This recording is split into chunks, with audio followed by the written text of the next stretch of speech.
You know how the SEC asked Ripple to pay a $2 billion fine and Ripple came back and said, screw off, we're only going to pay 10? Well, guess what? The SEC just said, hold my beer, Do Kwon Terraform, we're going to fine you $7.2 billion. Yeah, Gary is off his effing rocker. We're also going to talk about some big moves in the market, BTC action, along with XRP price action, and what is going to happen next with the court case between Ripple and the SEC. Sup, chicks and dudes, how are you doing this hump day, the 24th of April? Aunt Lynn Online starts off and says, Klaus, I wanted to share this with a friend who would appreciate it. I caught the BlackRock H-bar news early and 4x'd my short-term trading account. This girlfriend is having a spa day. You go, girl, and you have one hell of a spa day. Love hearing about victories on this channel. As always, in the beginning, I share the viewers' comments first because, yes, the viewer is most important. We're going to talk about some Ripple SEC news along with some Do Kwon SEC news. Seriously, the SEC is completely unhinged. But first, Bitcoin sitting at 66,108, ETH 3255. Look at DOT pulling back here. 22% for the month. By the way, that's what I have up on the screen. I have the 1 month heat map so you can see what the markets look like over the last month. What about Aunt Lynn's H-bar? Look at that, 44% up in the month. Look at Mint is up 34%. Dog with hat still up big, but guess what, everyone? We got news to cover. U.S. regulators seek $7.2 billion fine for Terraform Labs and Do Kwon. Does the SEC just like take numbers and just throw it at the wall and hope that they stick? I mean, I swear, like you just make shit up, you know? Next time my wife is like, Klaus, what do you want for dinner? I want Alaskan snow crab with Bering Sea caviar from the freshest of beluga whales. My wife's gonna be like, what the fuck is wrong with you? I'll be like, dude, I'm trying to be like the SEC. I want to see if this stuff sticks. And I'll be like, I'll just take like some ramen or something like that. Add extra seasoning so I feel fancy. The U.S. SEC wants to impose a $5.3 billion, $7.2 billion fine for Terraform Labs and its co-founder Do Kwon. That's $5.3 billion in the U.S. Details of the proposed fine, which would be crypto industry's largest, come after Do Kwon and Terraform were found liable for fraud earlier in April involving a 2-week trial. Kwon and Terraform made more than $4 billion in ill-gotten gains, and the SEC wants that back. And remember, this is how this all started, right? And that's why I'm bringing this up. This all started when, remember, UST depegged, right, algorithmic stablecoin, and wiped out $40 billion in the market. That's what started this whole, like, massive price erosion. Because remember, it was Do Kwon, UST, all that kind of stuff. Then remember, then Celsius, Babel, 3AC. It just kept going and going and going. The proposed fine comprised of $4.2 billion disgorgement penalty, $545 million in prejudgment interest, and hold on, this is how you know the SEC smokes massive amounts of Chiba. And if you ever think Gary and the crew over there aren't ripping 4-footers and so forth, dude, this tells you. And a $420 million and $100 million civil penalty fines. Yeah. The SEC is like, yo, bro, we want $420 million. Forget the 2-footer. Let's grab the 4-footer and hit it strong. Well done, SEC. All told, the fine would surpass $5.2 billion US, 7.2 in Singaporean money. Dude, that is a lot. Now, Bitcoin Mt. Gox action. Okay.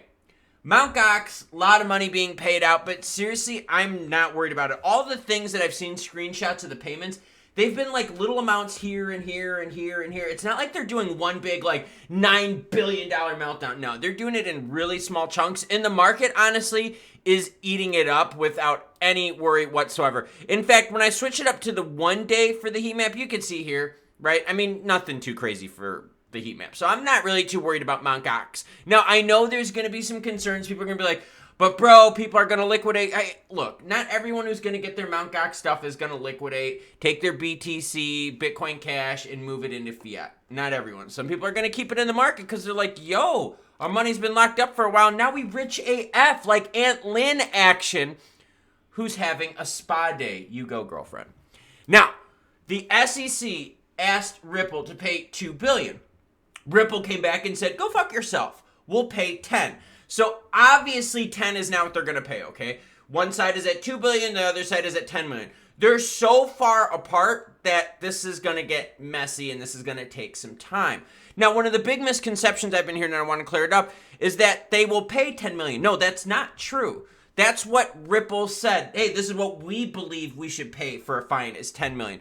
So when you have the SEC over here on one side at 2 billion, Ripple at 10 million, dude, there ain't going to be no settlement. These sides are way too far apart. Now, what's going to happen is the SEC then is going to respond to Ripple's brief, okay? So they're going to respond to it. We've got some time till that happens.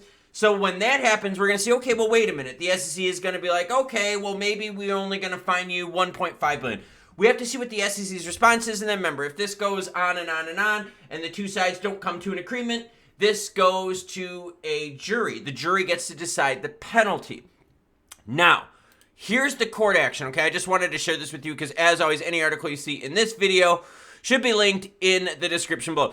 This is basically talking about all the stuff where they're like, hey, look, SEC, you're going after stuff unfairly. You're not playing by the rules. It's a very, very lengthy read. And in fact, give me a second here. In fact, I think this thing was it 100-something pages? Give me a sec. Yeah, 186 pages. So have some toilet time ready if you want to read Ripple's response. So remember, SEC's response is going to be coming here in the near future.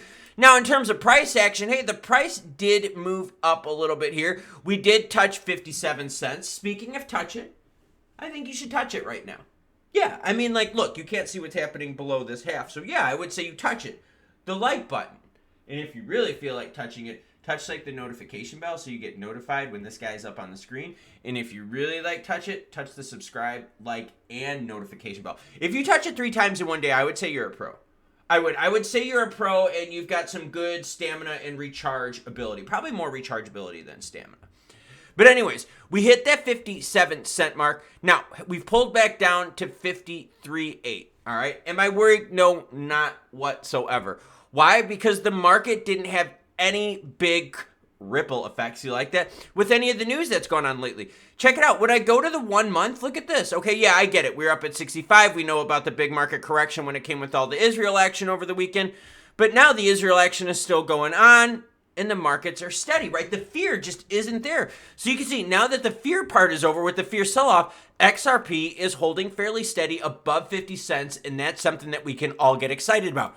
Can we get excited as Aunt Lynn is, who 4x'd on her BlackRock H-bar? No, probably not.